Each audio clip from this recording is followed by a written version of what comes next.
Welcome to Reality Tea Times 2, the podcast where we discuss all the trash reality TV we love to hate.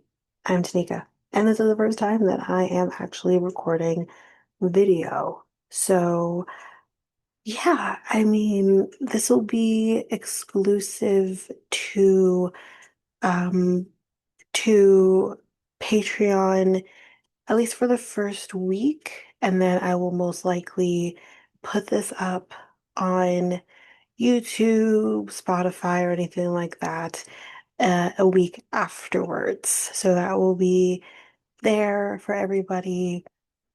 I don't know if I will necessarily do this with every episode that I record, but you will at least get one, maybe, one or two every week. There's no rhyme or reason to what like what that will be, what episode that will be, or what show that will be.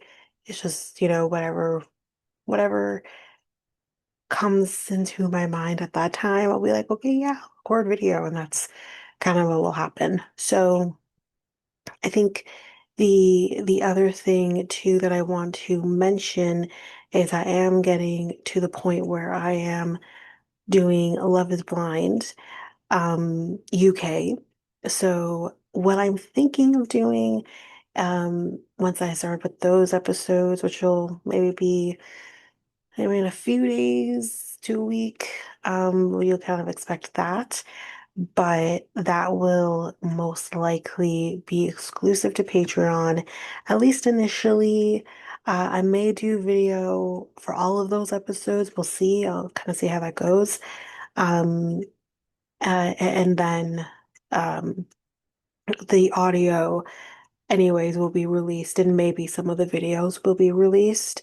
We'll see kind of how that goes, because if I am doing all the videos for Love is Blind, not everyone is going to get released. So that's kind of where we're at with that. There'll be more to kind of come down the pike with the podcast, kind of more focused in the new year.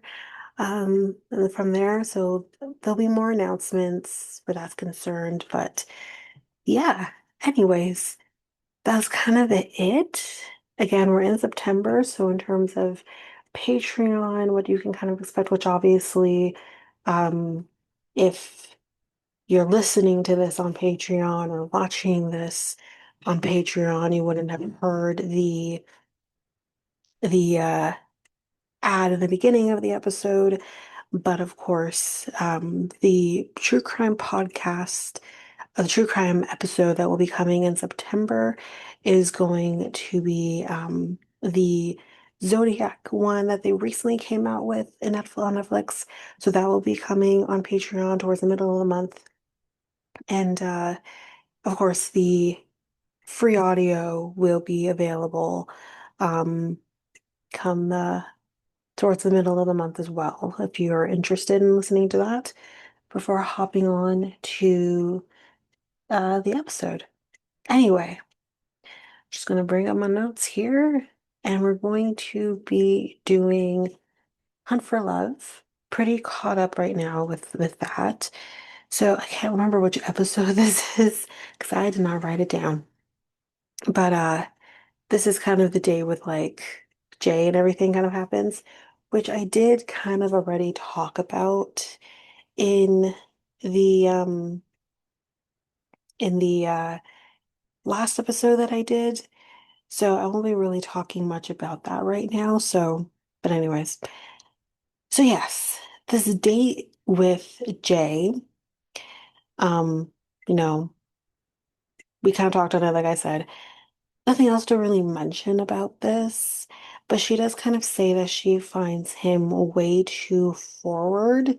So I think that's kind of like part of the reason why it doesn't go anywhere. And to me, it kind of feels like he just wanted to latch on to a 90-dayer for whatever reason he may have had.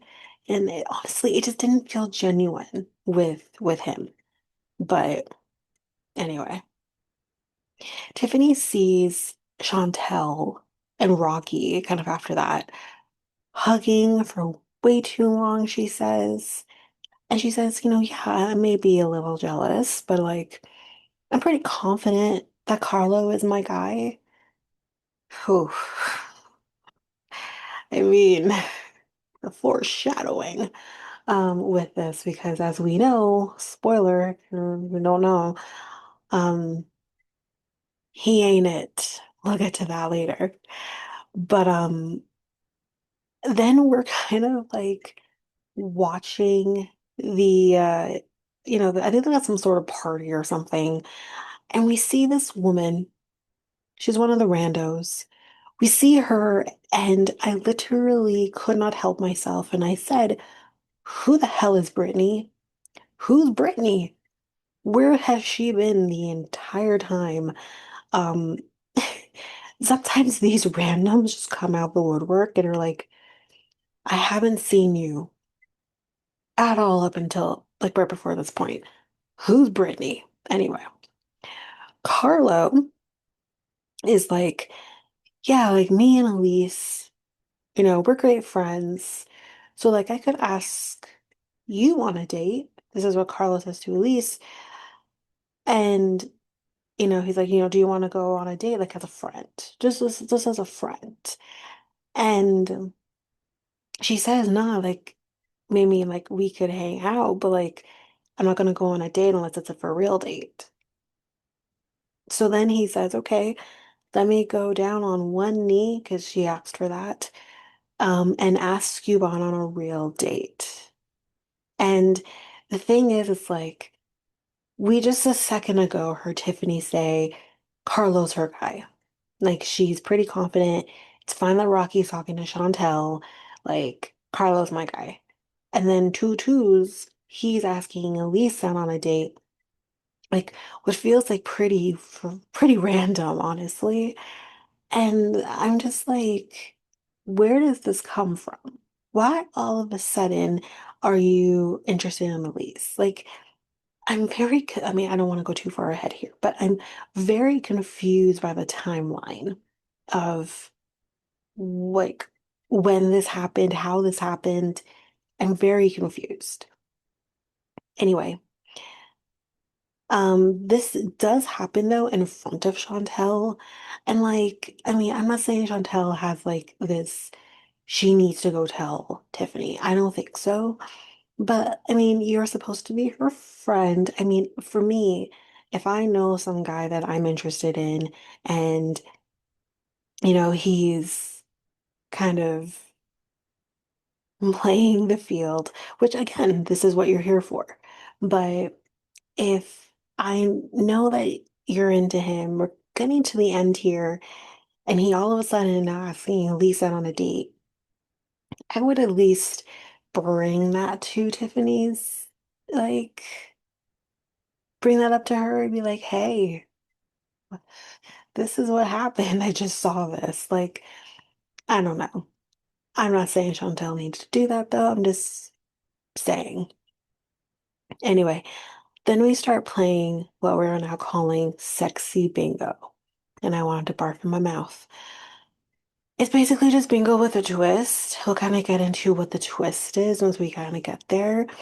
Um, so you basically have to like take a number and whoever has that number, so like 069 or something, you have to kind of do, I guess what I'm saying is kind of like a dare, kind of in a sense. That's kind of what you have to do. Jen, when she gets a number, gets lick a crush's earlobe.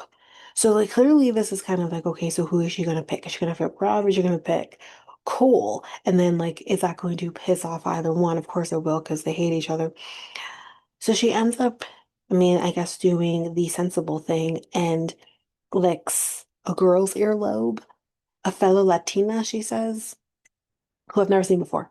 Who is this person? I didn't even catch her name. She's just there. I'm like, what is happening?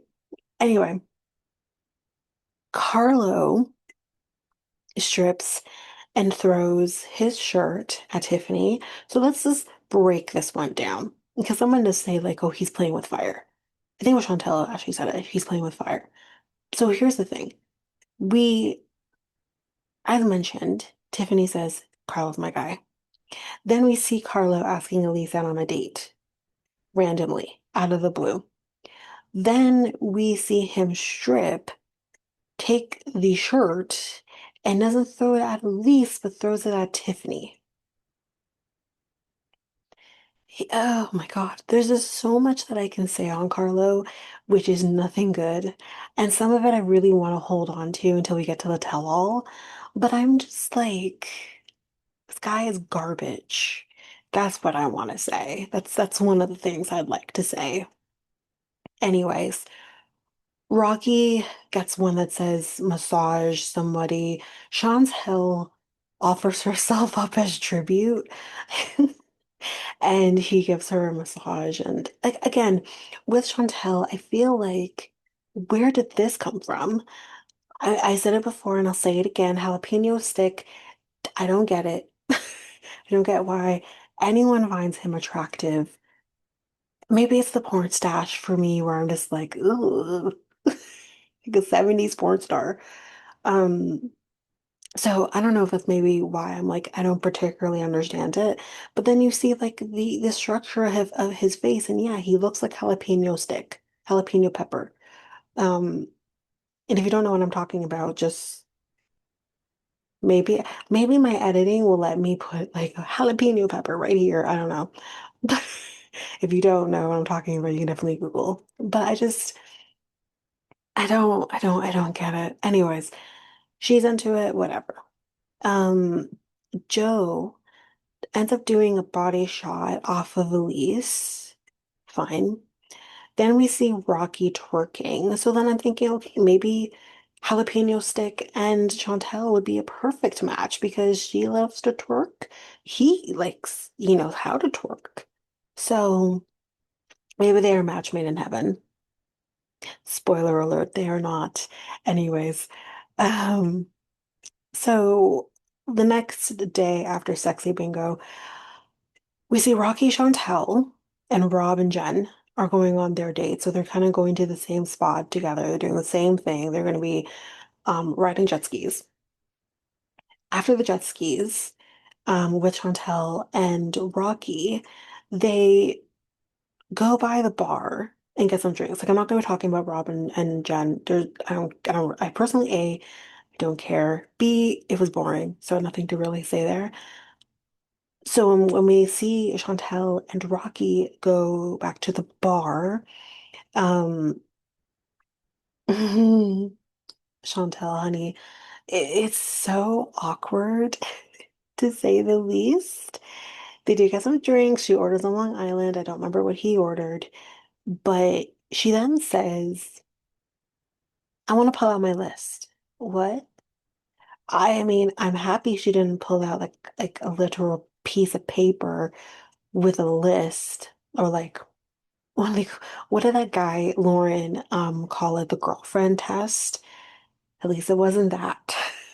That was bad. But this is still, she's pulling out her phone, that she has this list. And she just starts asking these random questions. I guess to spark conversation. And I mean, it's awkward to see now. I'm trying to come about this in a sense that because again, I do listen to Reality Gaze. They recently did an interview with Chantel. It's on their YouTube. You can check it out if you are interested in seeing it. I do think it's will be released in audio, and I'm not sure. Um, but it was insightful to kind of hear what you had to say about it. So I'm not gonna speak on that in that sense, but just in the moment, it was just uh awkward to say the least. It was just awkward.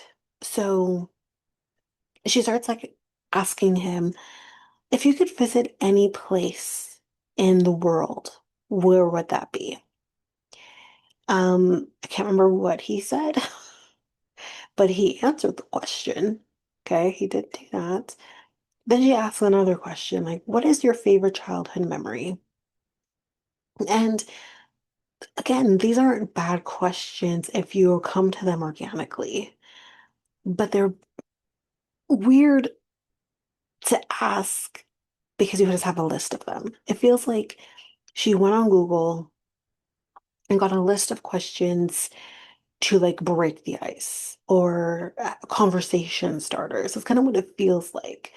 And when I think you're getting to know someone initially and you're going on this date with somebody for the first time, you want to make a good impression as well.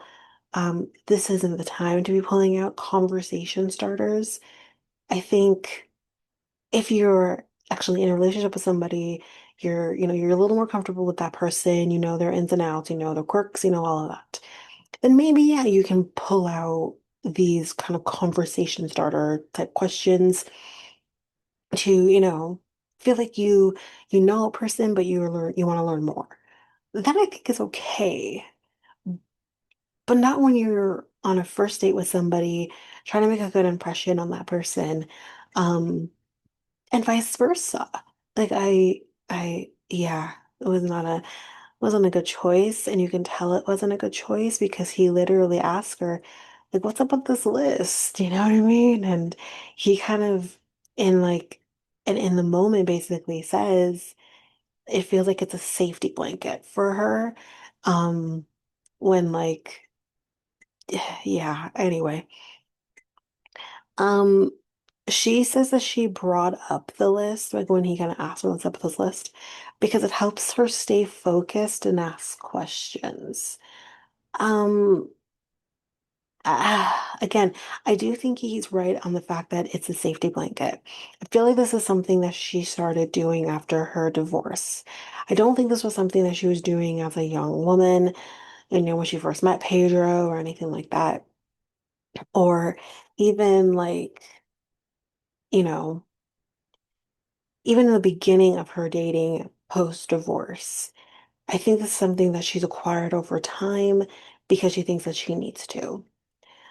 And I mean, though I understand it, um, it's just not, it's daunting and surprising to see a person pull out their phone and start asking you like 20 questions. It's interesting. Anyway, moving on. We then see Tim at May's house. He just kind of randomly goes to her place. And he's like, yeah, so, what'd you do today? Yeah, I had like this thing with the dating coach earlier. And we have some clarity. And we see a clip of it where like basically the guy coach, whatever his name is again, I don't remember. When he basically is kind of like, you only have a few more days left here, like take the bull by the horns and go out there and ask someone on a date. God damn it.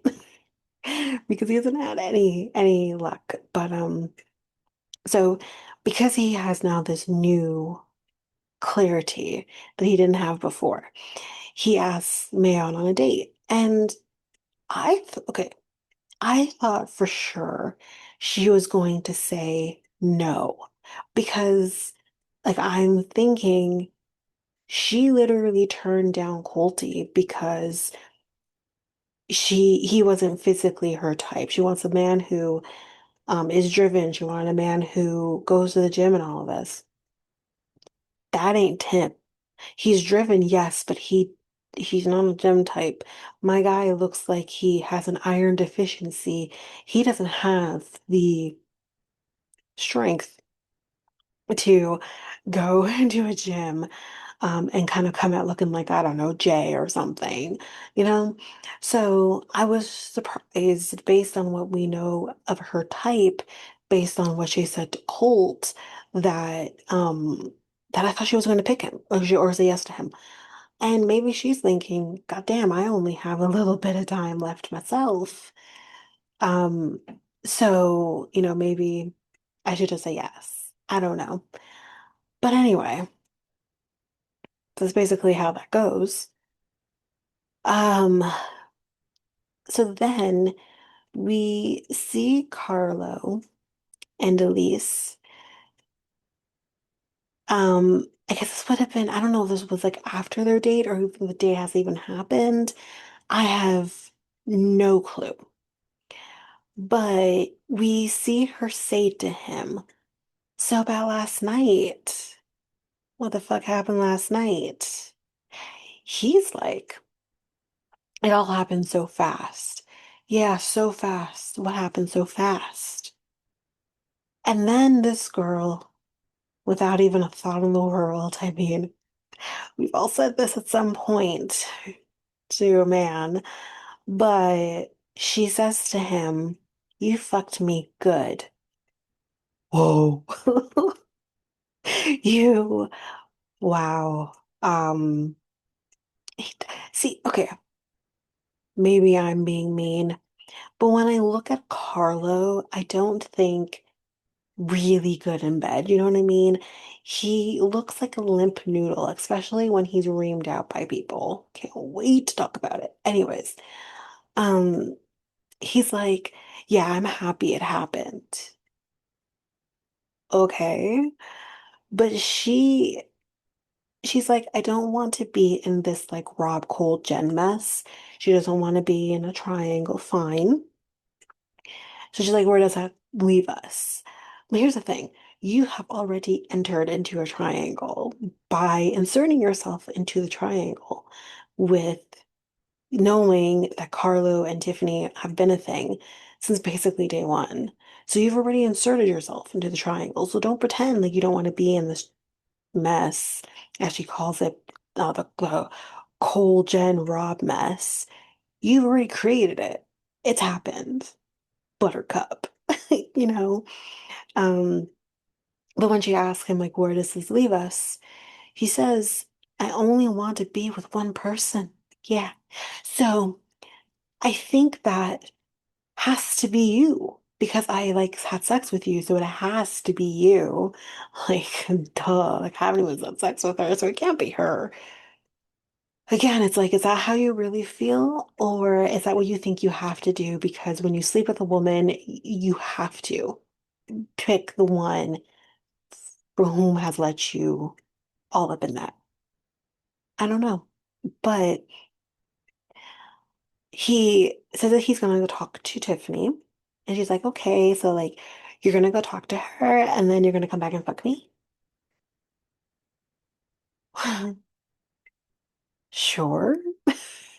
How does one answer that? No? Anyway, she's like, that's what I want. That's what we all want, really and truly. For the man that we have just had sex with, who you know is talking to another woman, all we want is for you to break it off with the woman that you've been vibing with for 2.5 weeks and then come back to me and like act like that never mattered. Like that's what we all want. Anyway, so with Tiffany, she's at her place. Courtney and Joe are also there as well. She's, and again, kind of hearing her say throughout this episode that Carlo's my guy, Carlo's this, Carlo's that. She's kind of now planning on telling Carlo that she wants to be exclusive with him. She's actually invited him to her villa, in order to have this conversation with him. Little does she know. So we kind of, before Carlo shows up, we're grilling Courtney about Usman and Colt, like what decision are you making and that kind of thing. So yeah, that's the gist of it. We don't need to rehash it because we're kind of gonna hear the same thing over and over and over again with Courtney. I'm gonna tell you, I'm gonna leave it till the tell all and how I feel about everything right now when it comes to Courtney. I ain't there yet, but we'll get to it. So Carlo, we then see shows up to have this conversation that he's planning on having with Tiffany, although Tiffany is planning on having a different conversation. And he's shitting a brick, an entire brick. Because when he walks in, he sees that there's Courtney, there's Joe, and he's like, I can't have this conversation. At least he's decent enough to kind of realize that I can't have this conversation when there's like people here. Like, I can't do this to her. Wait. Um, so he's like, I can't, I can't do this in front of other people. And he says, like, I need a private moment with you. And of course, like she knows that this is like something's going on. He's not acting normal. Like, what is the issue and all of that. So, yeah, I mean, I guess we'll kind of see how that goes, but yeah, we'll we'll see how that goes. But that is it, guys, for this episode. I can kind of see now that part of my background is just like showing itself, anyways. Um, but that's basically it for this episode. And this is actually episode 11. So yeah, that was basically it. So again, this is kind of going to be partially a norm now with doing videos. Um, but yeah, that's it, guys. Um, Nothing more to say. But again, as mentioned, like this again, you're seeing this on Patreon first, and then we will be putting that onto um to YouTube, Spotify, whatever I can, so that you can partake in the videos there as well. But that is it, guys. That is it for this episode.